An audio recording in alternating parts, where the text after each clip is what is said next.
Hello, everybody. Welcome to the Raw Life Health Show. And today I'm going to have a commentary on a guest who I've had before on the show. His name is Aris Latham. And this is a video he made where he's talking about his lifestyle and the linguistics of being a vegetarian or a vegan or plant-based eater. I just love this. Now, he's been doing it for 53 years. He hasn't eaten an animal. And he's been on a raw vegan diet, I believe, for 47 years, or however you want to label it. But he's going to give you some truth bombs, and I just wanted to share my thoughts about the things he's saying here, because this is the man. This is the person that I've interviewed. And no, this was when I wrote my book, The Raw Life. This was one of the first people I've interviewed, and that was 24 years ago or 25 years ago, and we still stay in contact.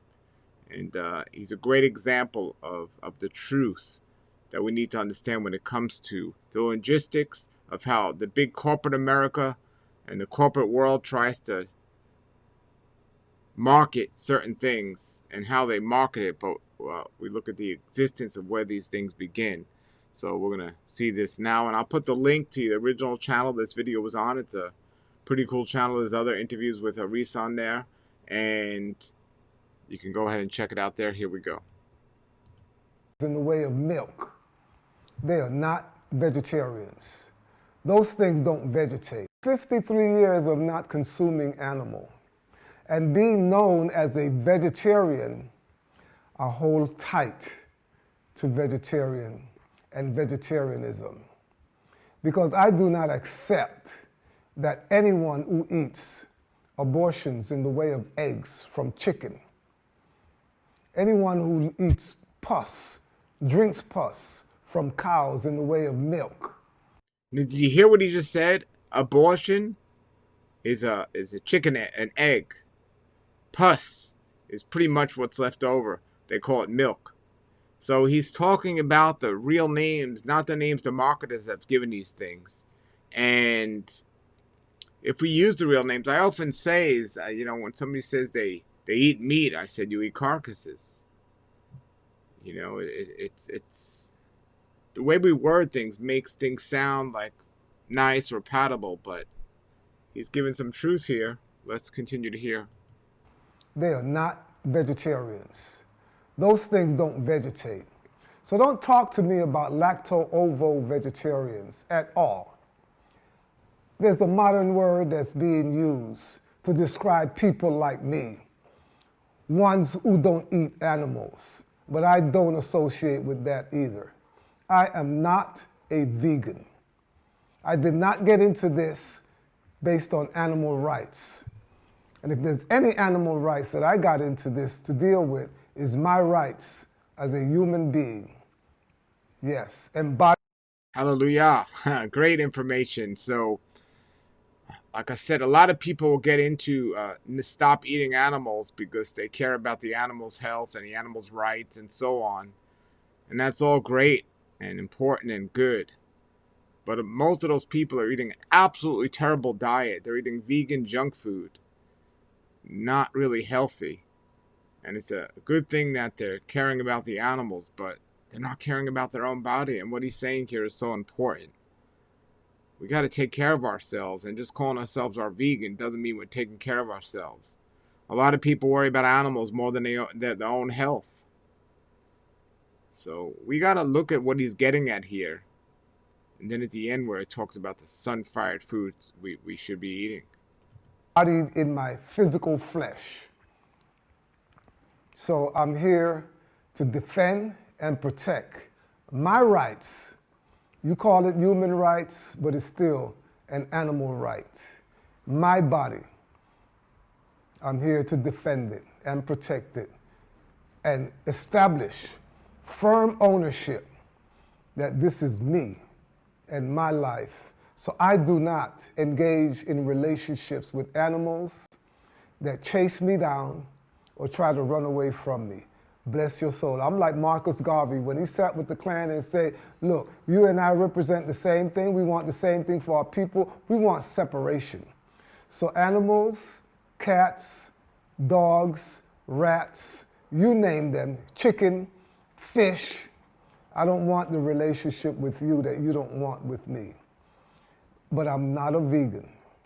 I don't accept that terminology to describe who I am and what I do, because I am still a vegetarian, unapologetically. My food vegetates. Eggs and fish, for those vegetarians who eat fish, call themselves vegetarians, and fish does not vegetate. Look, I'm a linguist.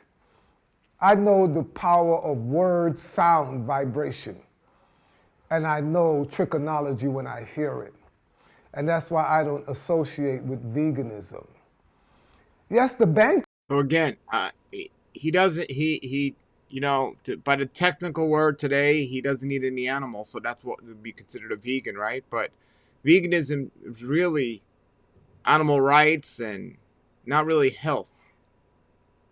So people that are really into a true sense of veganism, they're not doing it for health, they're doing it for animal rights.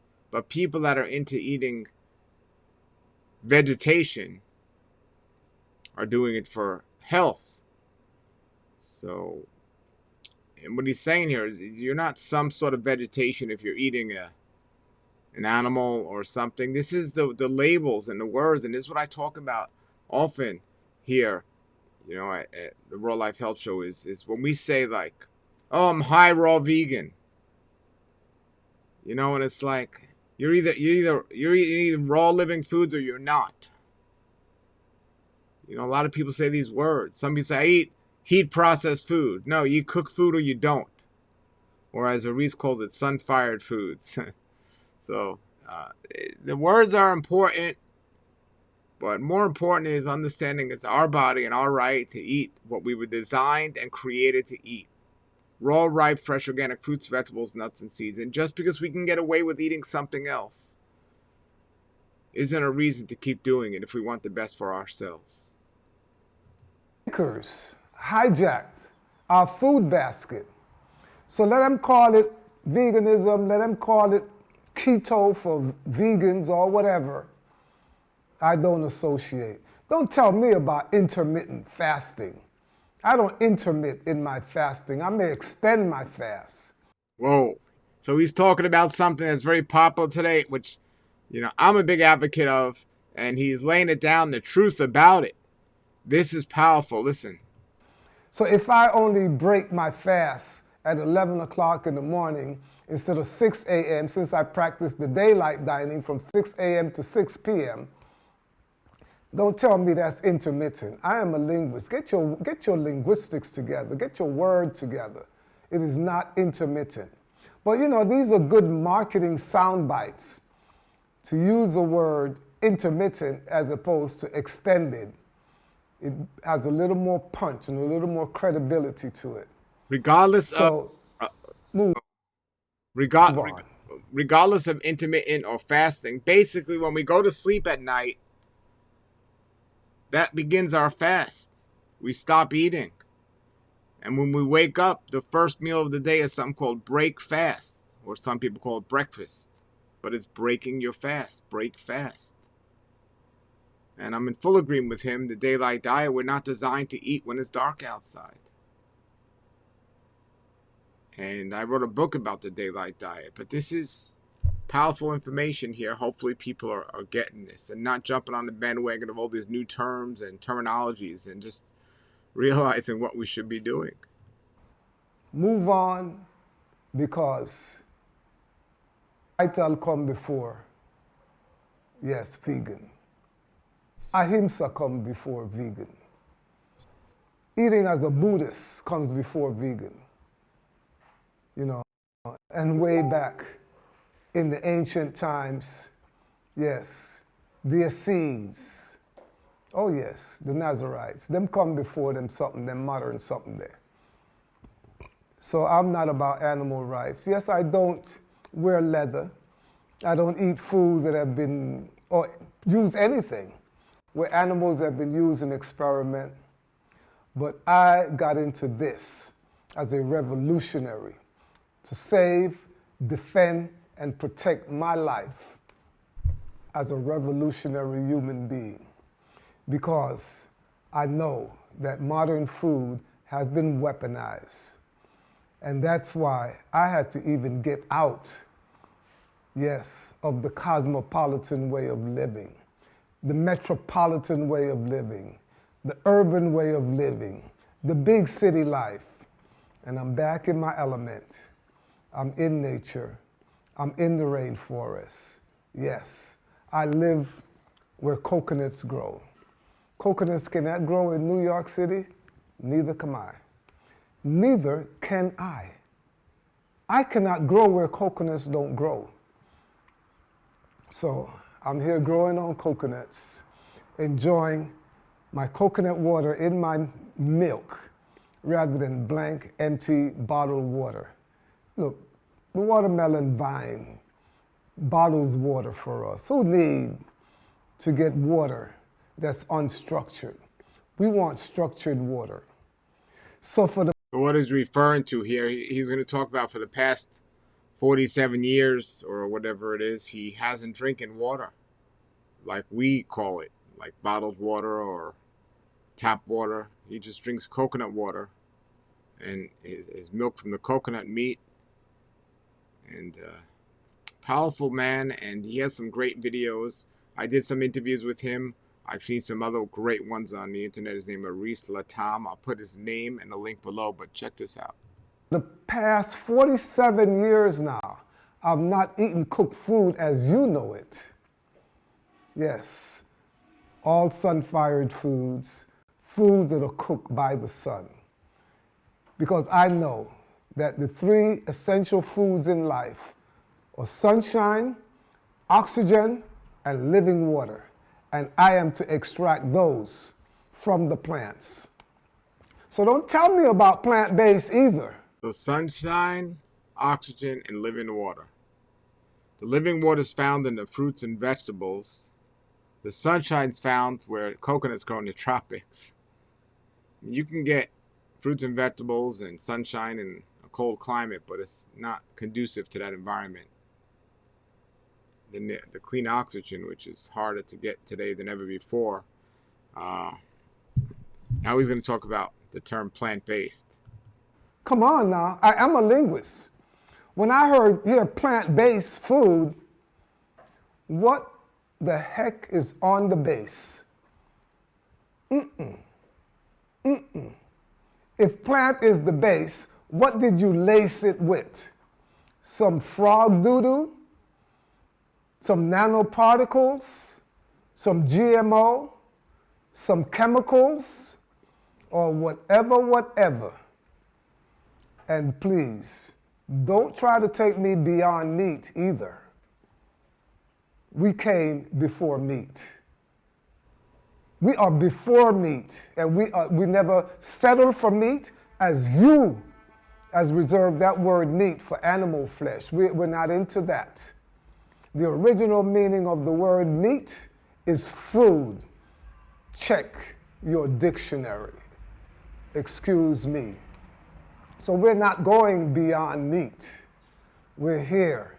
Time-tested plant foods. That's why we're based on a permaculture food farm. And we're in the rainforest. And we're surrounded inland by 3 rivers, living on an island, home of sun-fired food, the Rio Piedra Organic Farm, right here in Panama in the Portobello World Heritage Park. Now some people would think, oh, you have to be in Panama or somewhere else to eat this type of diet or eat as natural as we can. I live in Florida, in South Florida, and I've eaten this way even in New York. The more we can get to the tropics, the better it is for overall health, I believe. But don't be deceived to think, well, he's living there, he can get this food, and he's living in the sunshine. No, you can do this wherever you are. No excuses. Start now, and you'll find yourself naturally gravitating towards the most natural environment you should be in. But don't let excuses hold you back. And yes, no, I'm not drink no water, no, for 45 years. Water as you know it. I don't mess with blank shots. Yes, water only hydrates. But if I have coconut water, I am going to more than hydrate. I'm going to get minerals, vitamins, electrolytes. Yes, the original sports drink, coconut water, is full of it. Electrolytes. I get my electrical energy because coconut water is the most electrical food on the planet. It's the highest grown and it's 100% water.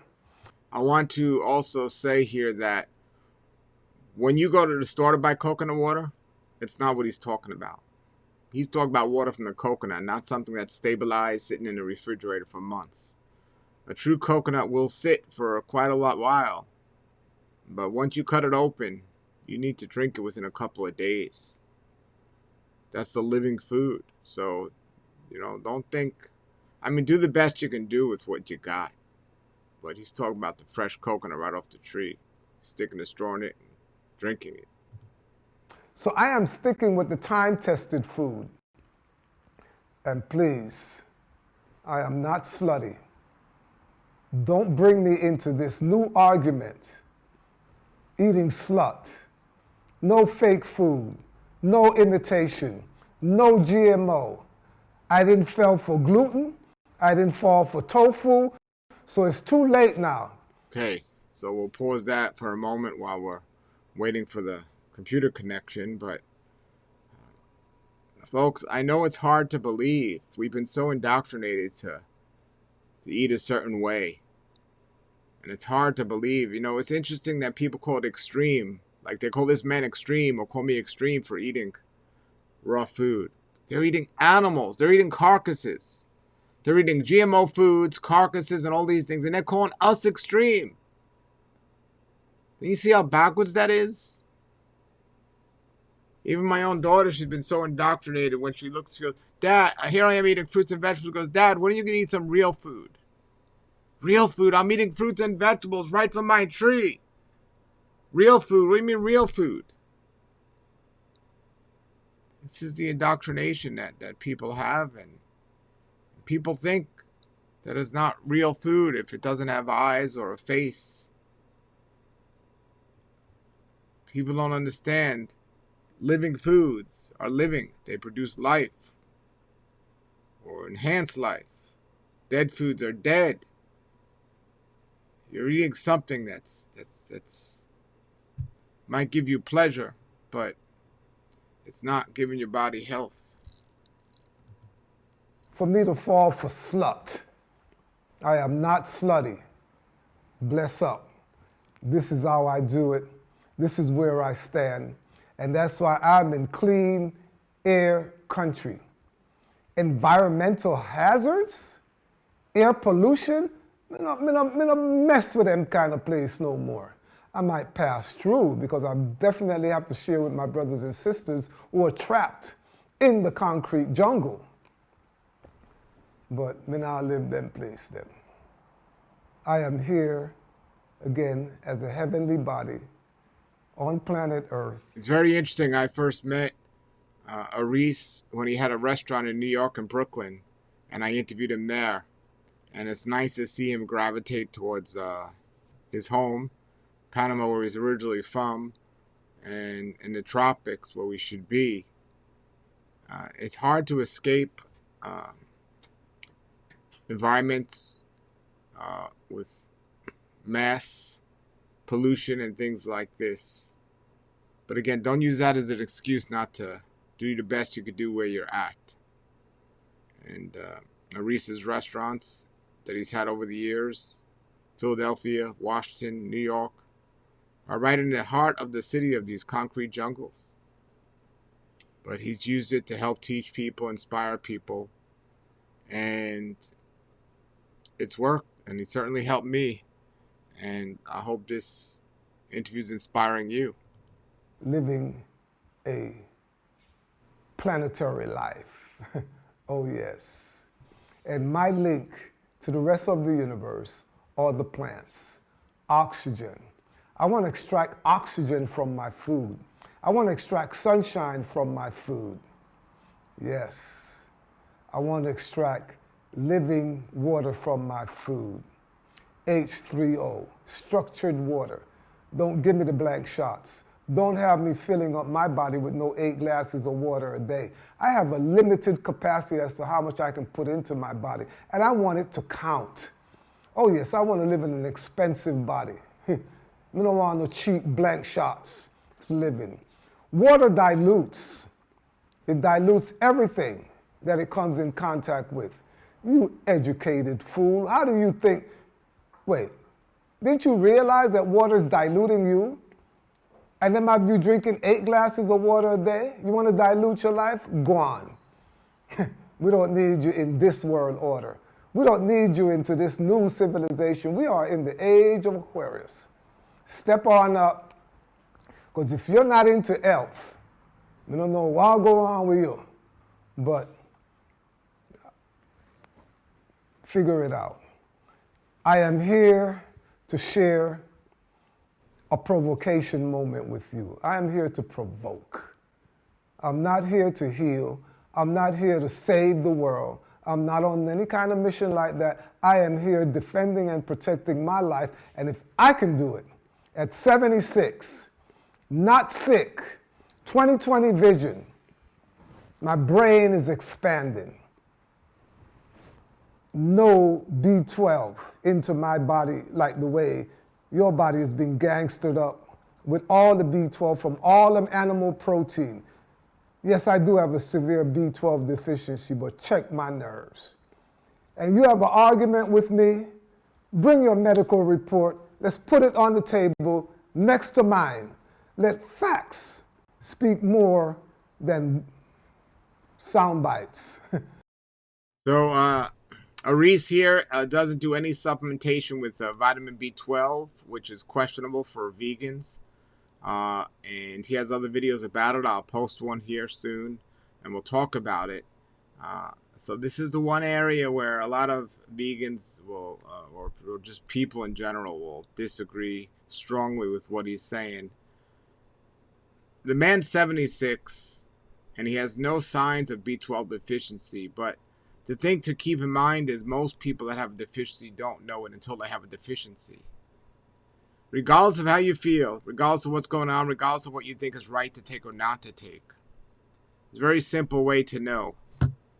It's monitoring your blood work and understanding the blood work results that are for the average person will not be the same for somebody who's on a vegetarian diet. So you got to know how to read the results. You got to read and understand what this means. So if you take a blood test and it says you're low in vitamin B12 or you're low in this or you're low in that, it doesn't necessarily mean you're in a danger zone. It means you're low. Maybe they're too high. It's like when people say, oh, you look too skinny. Well, maybe you're too fat. You know, maybe you eat too much and I'm not eating too little. So a lot of the blood test results that are out there are based on people that are eating a standard American diet. I love blood tests. I'm not saying they're bad. I'm saying you have to understand how to translate them and read them. Just because you're not in a range doesn't mean you're in danger. But I do think it's advisable to get the test. And I don't take much supplementation. I do, as of this video, take vitamin B12. But, I mean, this man's 76 years old and his energy is through the roof, like I said. But he's doing and able to do something a lot of people aren't doing in terms of the food he's eating and how he's getting it and drinking that coconut water every day. So just take his advice, try it, monitor your blood work. And yes, I know it's messing with man-made technology and so on, but it'll give you a lot of confirmation if what you're doing is helping you or not. Just understand how to read that blood work. And all of that miseducation that you paid your money for. Come on home, family. Come on home to self. Come on home to life. Come on home to health. How can you live an optimal, healthy life in an environment that's polluted? Please. Yes, the water cartel jacked up our water streams. You see what they did. You got to come to where coconuts grow.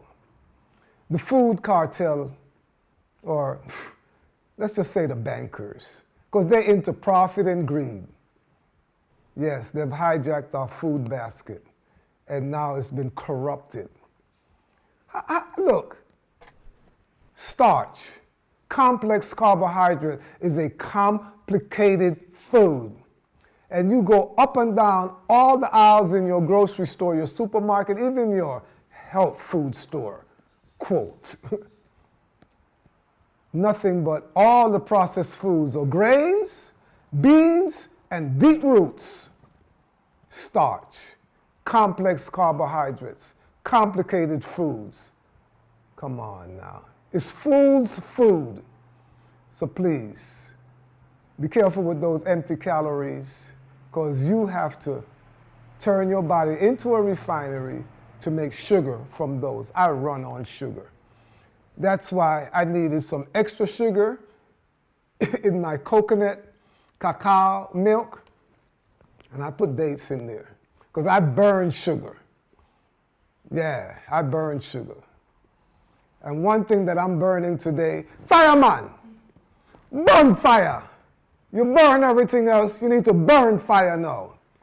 Yes, we know the herbs are for the healing of the nation. We know that ganja is for the healing of the nation. We know that it can heal glaucoma. We know that it can stop hot flashes. We know all the things that ganja can heal. But when you burn the ganja, you'll fry your brain. Very interesting. Very interesting. I'm going to have the separate clip on that. So he's talking about ganja, which is marijuana, and he's talking about when you burn marijuana, it becomes toxic, but when you eat it in its raw state, it's very healing. So interesting. And I know people that have taken raw marijuana, made it into an oil, extracted it into an oil, and have gotten healed, or have used it to help them heal themselves from all sorts of diseases. But when you get it as a recreational drug and you burn it and smoke it like people do, it's a problem. Bonfire, please. Drink the green juice, the chlorophyll of the ganja juice. Juice it. Get the electrical energy out of it. Get the sunshine out of it. All right, that's the end of the video. Very powerful. I hope people take this message to heart. And yes, I know he seemed a little new agey or out of the way we might think or talk, but remember, he's speaking truth regardless of how he sounds. And it is truth. What he said here is works. And this man has a lot of great health advice, and I highly recommend them. And no two people agree 100% on everything, so I don't agree 100%. But yeah, man, this is powerful stuff. So I'm glad he got this to record and getting it out there to you. I'll put the original link below for this. And if you want to see me comment on some more of his videos, let me know. Until then, everybody, have a great day and a great raw life. Nature's wealth, good for your health. This is the Raw Life Health Show.